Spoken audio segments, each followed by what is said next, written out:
Hello and welcome to today's video. ഇന്ന് നമ്മൾ discuss ചെയ്യാൻ പോകുന്ന തിങ്കർ ഹെർബർട്ട് സ്പെൻസർ ആണ്. ഇത് നമ്മൾ MSO001 സോഷ്യൽ തിയറീസിൻ്റെ ഭാഗമായിട്ട് വരുന്ന ഒരു ടോപ്പിക്കാണ്. ഇതിനു മുമ്പ് നമ്മൾ എമൈൽ ദർക്കൈം, വെബർ, അഗസ്റ്റ് കോംറ്റെ അങ്ങനെ കുറച്ച് തിങ്കേഴ്സിൻ്റെ ഐഡിയാസ് നമ്മൾ കണ്ടിരുന്നു. ആ വീഡിയോസ് നിങ്ങൾ കണ്ടിട്ടില്ലെങ്കിൽ പ്ലീസ് ചാനലിൽ പോയിട്ട് ആ വീഡിയോസ് റെഫർ ചെയ്യുക. So without much delay let's get started with today's video. ഈ ചാനൽ നിങ്ങൾ ഇതുവരെ സബ്സ്ക്രൈബ് ചെയ്തിട്ടില്ലെങ്കിൽ പ്ലീസ് സബ്സ്ക്രൈബ് ചെയ്യുക, ബെൽ ബട്ടൺ ക്ലിക്ക് ചെയ്യുക, സോ ദാറ്റ് ഞാൻ ഇടുന്ന വീഡിയോസൊക്കെ നിങ്ങൾക്ക് അപ്പോൾ തന്നെ കിട്ടും. നിങ്ങളുടെ എക്സാംസിനൊക്കെ ഈ വീഡിയോസ് ഹെൽപ്ഫുൾ ആയിരിക്കും, കാരണം എൻ്റെ സ്ലൈഡ്സിനകത്ത് ഞാൻ ഇമ്പോർട്ടൻറ്റ് നോട്ട് പോയിൻറ്റ്സും കൂടെ ആഡ് ചെയ്യുന്നുണ്ട്. So please support. So let's start with today's topic. Herbert Spencer was born in 1820 in Derby, England. പുള്ളിക്ക് ഒരു ഫോമൽ എഡ്യൂക്കേഷൻ, നമ്മൾ ഇതിനു മുമ്പ് കണ്ട തിങ്കേഴ്സിനൊക്കെ ഒരു പെർട്ടിക്കുലർ ഫീൽഡിൽ ഒരു ഫോമൽ എഡ്യൂക്കേഷൻ ഉണ്ടായിരുന്നു. പക്ഷേ ഹെർബർട്ട് സ്പെൻസറിന് ബേസിക് എഡ്യൂക്കേഷൻ ഉണ്ടായിരുന്നെങ്കിലും അതൊരു ഫോമൽ രീതിയിൽ ഇന്ന ഒരു സ്പെസിഫിക് ഏരിയയിൽ ഡോക്ടറിൻ ഒന്നും എടുക്കാനോ അല്ലെങ്കിൽ അതിനൊരു സ്പെസിഫിക് ആയിട്ടുള്ളൊരു വിദ്യാഭ്യാസമോ അദ്ദേഹത്തിന് ഇല്ലായിരുന്നു. പക്ഷേ പുള്ളിക്ക് നേടിയ അറിവിനെ വെച്ചിട്ട് അതിനെ ഡിപ്പെൻഡ് ചെയ്തിട്ടായിരുന്നു പുള്ളി ഉണ്ടാക്കിയിരുന്ന തിയറീസും കോൺസെപ്റ്റ്സും. അതുകൊണ്ട് തന്നെ പുള്ളി ഒരു പ്രൊജക്റ്റ് ഡിസൈൻ ചെയ്യുകയുണ്ടായി, which is meant for uniting ethics, natural science and social science.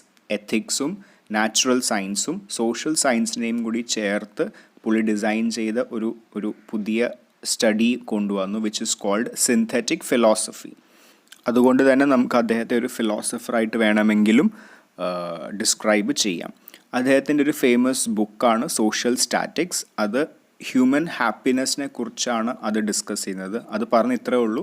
ഒരു ഹ്യൂമൻ ഹാപ്പിനെസ് എന്ന് പറയുന്നത് നമ്മൾ ഡിഫൈൻ ചെയ്യുന്നത് എന്താണ്? നമുക്ക് ആഗ്രഹിക്കുന്നതും നമുക്ക് ആവശ്യമുള്ള സാധനങ്ങളൊക്കെ നമുക്ക് ലഭിക്കുമ്പോഴാണ്, പ്രൊവൈഡഡ് അത് കാരണം മറ്റുള്ള ഒരാളെ അഫക്റ്റ് ആവാനും പാടില്ല. So that is what happiness is. So ഇത്രയാണ് ഒരു ബേസിക് ഇൻട്രോ. പുള്ളിയുടെ ബർത്തിനെ പറ്റി നമ്മൾ പറഞ്ഞു. ഫോമൽ എഡ്യൂക്കേഷൻ ഒന്നും കിട്ടിയിരുന്നില്ല. പുള്ളി ബേസിക്കായിട്ട് ഡെവലപ്പ് ചെയ്ത ഒരു സ്റ്റഡി ഏരിയ ഉണ്ട്, which is called synthetic philosophy. പിന്നെ പുള്ളിയുടെ ഒരു ഫേമസ് ബുക്കാണ് സോഷ്യൽ സ്റ്റാറ്റിക്സ്. ഇത്രയുമാണ് നമ്മൾ പുള്ളിനെ പറ്റി ഒരു ബേസിക് ഇൻട്രോ എഴുതുമ്പോൾ എക്സാമിലായാലും അസൈൻമെൻറ്റിലും മെൻഷൻ ചെയ്തിരിക്കേണ്ട ഇമ്പോർട്ടൻ്റ് ആയിട്ടുള്ള കാര്യം. ഇനി ഫർദർ നമുക്ക് നോക്കാം.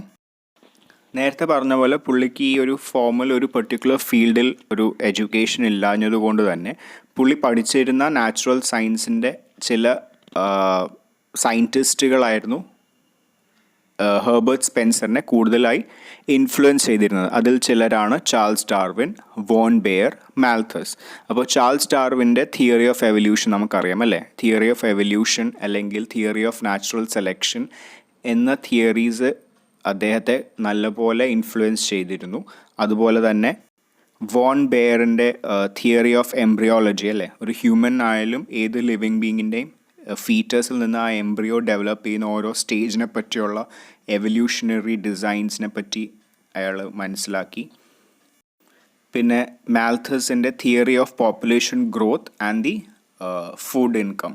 ഒരു സൊസൈറ്റിയിൽ പോപ്പുലേഷൻ ഗ്രോത്തിൻ്റെ റേറ്റ് എങ്ങനെയാണ്, അതെങ്ങനെ ഫുഡ് അവൈലബിലിറ്റിനെ അഫക്റ്റ് ചെയ്യുന്നു എന്നിങ്ങനെ കുറച്ച് ഡിസ്കഷൻസൊക്കെ നടത്തിയ ഒരു സയൻറ്റിസ്റ്റാണ് മാൽത്തസ്. സോ ഇങ്ങനെ ഈ 3 സയൻറ്റിസ്റ്റിൻ്റെ തിയറീസ് ആൻഡ് സ്റ്റഡീസാണ് ഹെർബർട്ട് സ്പെൻസറിനെ കൂടുതലുമായി ഇൻഫ്ലുവൻസ് ചെയ്തത്. അതുകൊണ്ട് തന്നെ അദ്ദേഹത്തിൻ്റെ സ്റ്റഡീസിലും ഈ ഒരു സയൻസ് അല്ലെങ്കിൽ ബയോളജിക്കലി റിലേറ്റഡ് ആയിട്ടുള്ള ഈ ഒരു കുറച്ച് തിങ്കിങ്ങും സയൻറ്റിഫിക് ഡെവലപ്മെൻറ്റും ഒക്കെ അദ്ദേഹത്തിൻ്റെ തിയറീസിലും റിഫ്ലക്റ്റ് ചെയ്യാൻ തുടങ്ങി. അപ്പോൾ അതിൻ്റെ ഭാഗമായി സ്പെൻസർ പറഞ്ഞത് ഇങ്ങനെയാണ്: evolution is a process of development from a incoherent, undifferentiated and homogeneous mass to a differentiated and coherent pattern in which the functions of the structure are well coordinated. അതൊരു example വഴി ഞാൻ explain ചെയ്യാം. അതായത് പുള്ളി പറയുന്നത് evolution സംഭവിക്കുന്ന എപ്പോഴാണെന്ന് വെച്ചാൽ, ഒരു ഗ്രൂപ്പ് ഓഫ് ആൾക്കാർ ഒരുമിച്ച് താമസിക്കാമെന്ന് വിചാരിക്കാം. അപ്പോൾ അവിടെ അതൊന്നും ഡിഫറൻഷിയേറ്റ് അല്ല, പല ടൈപ്പ് ഓഫ് ആൾക്കാരും പലരും ചേർന്ന് ഒരുമിച്ച് ഒരു ഹോമോജീനിയസ് മാസ്സായിട്ട് ഒരു സ്ഥലത്ത് നിൽക്കാമെന്ന് വിചാരിക്കാം. അതിൽ കുറച്ച് ആൾക്കാർക്ക് ഒരു പെർട്ടിക്കുലർ ടൈപ്പ് ഓഫ് ഭക്ഷണം ഇഷ്ടമല്ല. അതുകൊണ്ട് അവർക്ക് മൃഗങ്ങളെ കൊന്ന് തിന്നുന്ന ഇഷ്ടമല്ലാത്തത് കൊണ്ട് അവരെന്ത് ചെയ്തു, അവിടുന്ന് മാറി പച്ചപ്പുള്ള ഒരു സ്ഥലത്ത് പോയി താമസിച്ച് അവിടുത്തെ ഇലകളും പഴങ്ങളും മാത്രം കഴിച്ച് ജീവിക്കാൻ തുടങ്ങി എന്ന് കരുതുക. അപ്പോൾ അവിടെ എന്താ സംഭവിച്ചത്? നേരത്തെ ഒരു പ്രത്യേക ലക്ഷ്യമില്ലാതെ ഇൻകോഹറൻറ്റ്, അൺഡിഫറൻഷിയേറ്റഡ്, ഒരുമിച്ച് ജീവിച്ചിരുന്ന ഒരു കൂട്ടം ഓഫ് ആൾക്കാരിൽ നിന്ന് എന്ത് ചെയ്തു? കുറച്ച് പേര് മാറി അവിടെ എന്ത് സംഭവിച്ചു? ഡിഫറൻഷിയേറ്റഡ് കൊഹറൻറ്റ് പാറ്റേൺ ഉണ്ടായി. പിന്നെ എന്ത് സംഭവിച്ചു? അവിടെ ഹോമോജീനിയസ് എന്നുള്ളത് ഹെട്രോജീനിയസ് ആയി മാറി. അതായത് ഒരുമിച്ച് ഒരേ പാറ്റേണിൽ നിന്നിരുന്നവർ മാറി ഒരു ഡിഫറെൻറ്റ് ടൈപ്പ്, ഒരു സ്ട്രക്ചർ അവിടെ ഫോർമേഷൻ ഉണ്ടായി. അപ്പോൾ അവിടെ എന്ത് സംഭവിച്ചു? മൃഗത്തെ കൊന്ന് തിന്നുന്നവർ ഒരു സ്ഥലത്തും താമസിക്കാൻ തുടങ്ങി, മറ്റവർ വേറെ സ്ഥലത്ത് താമസിക്കാൻ തുടങ്ങി. അതനുസരിച്ച് അവരുടെ ലൈഫ് സ്റ്റൈലിൽ വ്യത്യാസം വന്നു, അതനുസരിച്ച് അവരുടെ വീടുകളിൽ വ്യത്യാസം വന്നു, അതനുസരിച്ച് അവരിടുന്ന വസ്ത്രങ്ങളിൽ മറ്റവർ ചിലപ്പം മൃഗത്തിൻ്റെ തൊലി ഉപയോഗിച്ചായിരിക്കും വസ്ത്രം ഉണ്ടാക്കുന്നത്, മറ്റവർ ചിലപ്പം ഇലകൾ വെച്ചായിരിക്കും വസ്ത്രം ഉണ്ടാക്കുന്നത്. സോ അങ്ങനെ ഓരോ സ്റ്റേജിലും അവിടെ ഓരോ പ്രോസസ്സിലും എന്ത് സംഭവിക്കുന്നു? എവല്യൂഷൻ. സോ ഇങ്ങനെയാണ് എവല്യൂഷനെ സ്പെൻസർ ഡിഫൈൻ ചെയ്തത്. ഓക്കെ, അപ്പോൾ അത് ഓർത്തിരിക്കുക. ഈസ് ആൻ ഇൻകോഹറൻറ്റ്, അൺഡിഫറൻഷിയേറ്റഡ്, ഹോമോജീനിയസ് എന്തായി മാറുന്നു? Differentiated, coherent and well coordinated ആയിട്ടുള്ള ഒരു ഹെട്രോജീനിയസ് ഗ്രൂപ്പായിട്ട് മാറുന്നു. പിന്നെ പുള്ളിയുടെ ബുക്ക് വഴി പറഞ്ഞ കാര്യമാണ് സോഷ്യൽ സ്റ്റാറ്റിക്സ് എന്ന് പറയുന്ന ബുക്ക് വഴി പുള്ളി ഡിസ്ക്രൈബ് ചെയ്താണ് ഹാപ്പിനെസ്. പുള്ളി പറയുന്നത് happiness can be achieved only when individuals can satisfy their needs and desire without infringing on rights of other to do the same. ഒരു ഇൻഡിവിജ്വലിൻ്റെ ആഗ്രഹങ്ങളും ആവശ്യങ്ങളുമൊക്കെ നേടിയെടുക്കാൻ കഴിയണം വിത്തൗട്ട് ഇൻഫ്രിഞ്ചിങ്, അതെ, മറ്റുള്ളവരുടെ ആ താല്പര്യങ്ങളും ഇഷ്ടങ്ങളെയും ബാധിക്കാത്ത രീതിയിലും ആവണം. എങ്കിൽ മാത്രമേ ഹാപ്പിനെസ് ഒരാൾക്ക് നേടി എന്ന് നമുക്ക് പറയാൻ സാധിക്കുള്ളൂ.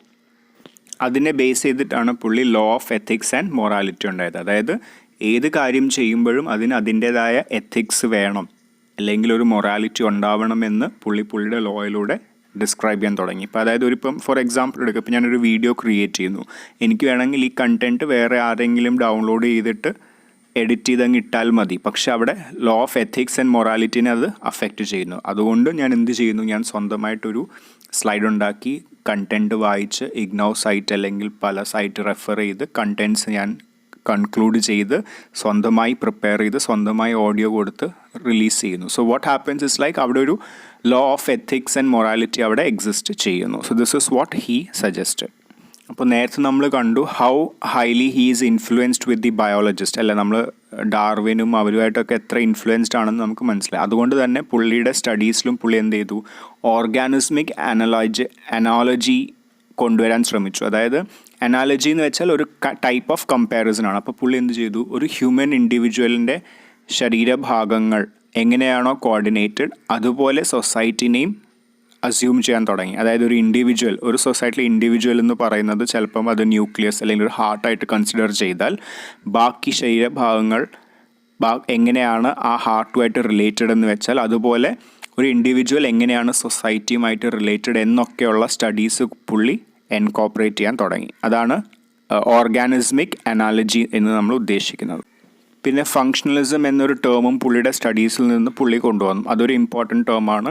അപ്പോൾ അവിടെ എന്താ ചെയ്യുന്നത് വെച്ചാൽ സൊസൈറ്റീനെ ഒരു ഇൻഡിവിജ്വലായിട്ട് കൺസിഡർ ചെയ്തിട്ട് ആ ഇൻഡിവിജ്വൽ എങ്ങനെ മാറുന്നു, ആ ഇൻഡിവിജ്വലിൻ്റെ ആവശ്യത്തിന് വേണ്ടിയിട്ട് എങ്ങനെ ആ ഇൻഡിവിജ്വൽ ട്രാൻസ്ഫോം ചെയ്യുന്നോ അതുപോലെ തന്നെയാണ് സൊസൈറ്റിയും. സൊസൈറ്റിയുടെ ആവശ്യത്തിനനുസരിച്ച് ആ സൊസൈറ്റിയിൽ മാറ്റങ്ങൾ സംഭവിക്കുന്നു എന്നാണ് പുള്ളി ഫങ്ഷണലിസം എന്ന ടേം കൊണ്ട് ഡിഫൈൻ ചെയ്യാൻ ശ്രമിച്ചത്.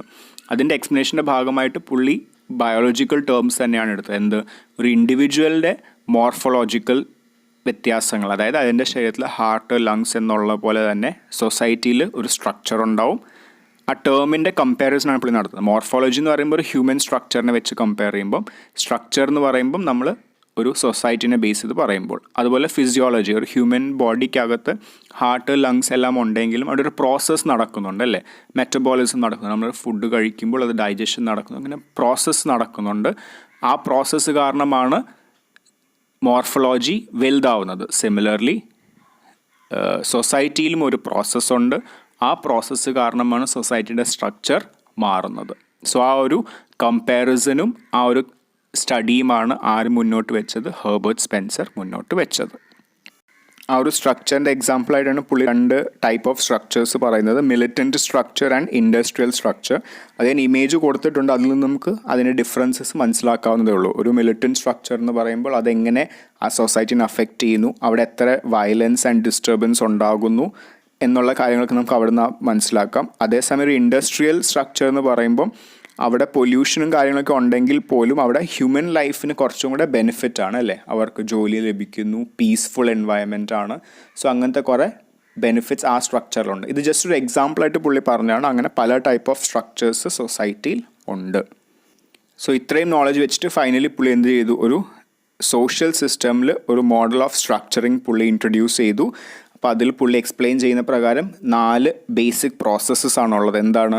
First one is force causing growth in system size. ഒരു സിസ്റ്റം, ഒരു സോഷ്യൽ സിസ്റ്റത്തിൻ്റെ സൈസ് കൂടാൻ ഇൻഫ്ലുവൻസ് ചെയ്യുന്ന ഫോഴ്സസ്, അത് പല രീതിയുണ്ടല്ലേ. റീക്രിയേഷൻ ഉണ്ട്, പോപ്പുലേഷൻ ഇൻക്രീസ് ഉണ്ട്, അങ്ങനെ പല റീസൺസ് ഉണ്ട്. രണ്ടാമത്തേത് ഡിഫറൻസിയേഷൻ ഓഫ് യൂണിറ്റ്സ്. ആ ഗ്രൂപ്പിൽ തന്നെ നമ്മൾ പറഞ്ഞു, നേരത്തെ ഡിസ്ക്രൈബ് ചെയ്ത പോലെ ചിലർക്ക് എന്താ പറയുക, റിലീജിയൻ്റെ ബേസ് ചെയ്തിട്ട് ഡിവിഷൻ സംഭവിക്കാം, ഫുഡ് ഹാബിറ്റ്സിനെ ബേസ് ചെയ്തിട്ട് ഡിവിഷൻ സംഭവിക്കാം. അങ്ങനെ പല പല റീസണിൻ്റെ ബേസിസിലും അവിടെ ഡിഫറൻസിയേഷൻ സംഭവിക്കാം. മൂന്നാമത്തേത് process where differentiated units get integrated. അപ്പോൾ ആ ഗ്രൂപ്പിൽ നിന്ന് ചിലപ്പം റിലീജിയൻ്റെ പേരും പറഞ്ഞ് കുറേ പേര് അങ്ങോട്ടും ഇങ്ങോട്ടൊക്കെ സ്പ്ലിറ്റായി കാണും. ആ സ്പ്ലിറ്റായവരിൽ സിമിലർ ഇൻട്രസ്റ്റ് ഉള്ളവർ കൂടിച്ചേരും അല്ലേ. ഇപ്പോൾ ഒരു റിലീജിയൻ, ഇപ്പോൾ ഒരു ഗ്രൂപ്പിൽ നിന്ന് ഒരു പെർട്ടിക്കുലർ റിലീജിയൻ ഇഷ്ടമുള്ളവർ മാറിപ്പോയി, അതുപോലെ വേറൊരു ഗ്രൂപ്പിൽ നിന്നും ഒരു പെർട്ടിക്കുലർ റിലീജിയൻ ഇഷ്ടമുള്ള മാറിപ്പോയി കാണും. അവരെവിടെയെങ്കിലും വെച്ച് കണ്ടുമുട്ടുകയാണെങ്കിൽ അവിടെ എന്ത് സംഭവിക്കും, അവിടെ ഒരു ആ സിമിലർ ഗ്രൂപ്പിൻ്റെ ഒരു ഇൻറ്റഗ്രേഷൻ അവിടെ സംഭവിച്ചു. സോ അതാണ് മൂന്നാമത്തെ പ്രോസസ്സ്. നാലാമത്തെ പ്രോസസ്സ് എന്ന് പറയുന്നത് ക്രിയേഷൻ ഓഫ് കൊഹറൻറ്റ് ഹെട്രോജനിറ്റി. അപ്പോൾ ഒരുമിച്ച് താമസിക്കാൻ പറ്റുന്ന പോലത്തെ ഹെട്രോജീനിയസ് ആയിട്ടുള്ള ഗ്രൂപ്പുകളുടെ ഫോർമേഷൻ. സോ അതാണ് നാലാമത്തേത്. അതായത് അവരുടെ ഇടയിൽ ഡിഫറൻസസ് ഉണ്ടാകും, ബട്ട് സ്റ്റിൽ അവിടെ കോഹറൻറ്റ് എക്സിസ്റ്റൻസ് പോസിബിൾ ആണ്. ഒരുമിച്ച് ഒത്തുചേർന്ന് പോകാനുള്ള ഒരു പോസിബിലിറ്റി അവിടെ എക്സിസ്റ്റിംഗ് ആണ്. സോ ഈ ഒരു 4 പ്രോസസ്സാണ് ഒരു സോഷ്യൽ സിസ്റ്റത്തിൻ്റെ മോഡലായിട്ട് പുള്ളി ഡിഫൈൻ ചെയ്യുന്നത്. ഒരു മോഡൽ, സോഷ്യൽ സിസ്റ്റം സ്ട്രക്ചറിങ്ങിൻ്റെ ഒരു മോഡലായിട്ട് പുള്ളി ഡിഫൈൻ ചെയ്യുന്നത് ഈ പ്രോസസ്സാണ്. പക്ഷെ പുള്ളി ഇങ്ങനെ മറ്റ് സയൻറ്റിസ്റ്റുകളുടെ തിയറീസിനെ ബേസ് ചെയ്ത് ഇങ്ങനെ കുറേ സ്റ്റഡീസ് നടത്തിയത് കൊണ്ട് തന്നെ പുള്ളിക്കെതിരെ കുറേ പ്ലേഗറിസം കമൻസ് ഒക്കെ വന്നു. അതായത് പുള്ളി കോപ്പി അടിച്ചിട്ടാണ് ഇത് ചെയ്യുന്നത്, സ്വന്തമായിട്ട് ഐഡിയാസ് ഇല്ല എന്നുള്ള കുറേ ആരോപണങ്ങളൊക്കെ നേരിടേണ്ടി വന്നു. പക്ഷെ 1930 അവസാനമായപ്പോഴത്തേക്ക് എവല്യൂഷൻ തിയറിക്ക് തന്നെ കോട്ടം സംഭവം. അതായത് കുറേ പുതിയ തിയറീസൊക്കെ വന്നപ്പോൾ എവല്യൂഷൻ തിയറി ശരിയല്ല എന്നുള്ള സ്റ്റഡീസൊക്കെ വന്നപ്പോൾ തൊട്ട് ഈ പുള്ളിയുടെ ബേസിക് സ്റ്റഡീസിനും അത് അഫക്റ്റ് ചെയ്യാൻ തുടങ്ങി. അങ്ങനെ ഹെർബർട്ട് സ്പെൻസറിൻ്റെ സ്റ്റഡീസിനും വാല്യൂ നഷ്ടപ്പെടാൻ തുടങ്ങി. സോ ബേസിക്കലി ഇത്ര ഓർത്താൽ മതി. ഹെർബർട്ട് സ്പെൻസറിൻ്റെ ഒരു ഇൻട്രൊഡക്ഷൻ പാർട്ട് ഓർത്തിരിക്കുക, പുള്ളിയുടെ ബേർത്തും ആ കാര്യങ്ങളൊക്കെ. പിന്നെ പുള്ളി എഴുതിയ ബുക്കിനെ പറ്റി ഓർത്തിരിക്കുക. പിന്നെ പുള്ളി മുന്നോട്ട് വെച്ച ചില സ്റ്റഡീസ് റിലേറ്റഡ് ആയിട്ടുള്ള പോയിൻറ്റ്സ്, അതായത് ഫങ്ഷണലിസം, സ്ട്രക്ചറൽ ഫങ്ഷണലിസം. പിന്നെ ഈ പറഞ്ഞ പോലെ പുള്ളി ഒരു ഓർഗാനിസ്മിക് അനാലജിയിലാണ് കൂടുതൽ വിശ്വസിച്ചിരുന്നത്. അതായത് ഒരു ഹ്യൂമൻ ഇൻഡിവിജ്വലിൻ്റെ ഓർഗൻസും അല്ലെങ്കിൽ ആ ശരീരഭാഗങ്ങളും ഒരു സൊസൈറ്റി സിസ്റ്റമായിട്ട് കൺസിഡർ ചെയ്തിട്ട് അതിൻ്റെ പ്രവർത്തനങ്ങളും ഇത് രണ്ടും കൂടെ കമ്പയർ ചെയ്തിട്ടാണ് പുള്ളി എക്സ്പ്ലെയിൻ ചെയ്തത്. സോ ആ ഒരു ഡിഫറൻസസ് മാത്രം ഓർത്തിരിക്കുക. ഞാൻ ഈ വീഡിയോയിൽ പറഞ്ഞിരിക്കുന്ന പോയിൻറ്റ്സുകളൊക്കെ നോട്ട് ചെയ്യുക. അതായിരിക്കും നിങ്ങളുടെ എക്സാമിന് നിങ്ങൾക്ക് സ്കോർ ചെയ്യാൻ ഹെൽപ്പ് ചെയ്യുക. എന്നിട്ട് once you see this video നിങ്ങളുടെ ടെക്സ്റ്റും കൂടെ ഒന്ന് റീഡ് ചെയ്യുമ്പോഴത്തേക്ക് it will be more clear എന്ന് ഞാൻ വിശ്വസിക്കുന്നു. Thanks for watching. If you have any comments like any doubts or anything or new topics you want, you can mention it as a comment എന്തെങ്കിലും ഉണ്ടെങ്കിൽ. നിങ്ങൾക്ക് ഈ video useful ആയിട്ട് തോന്നിയിട്ടുണ്ടെങ്കിൽ please like, share and subscribe. That will be a motivation for me. Thank you.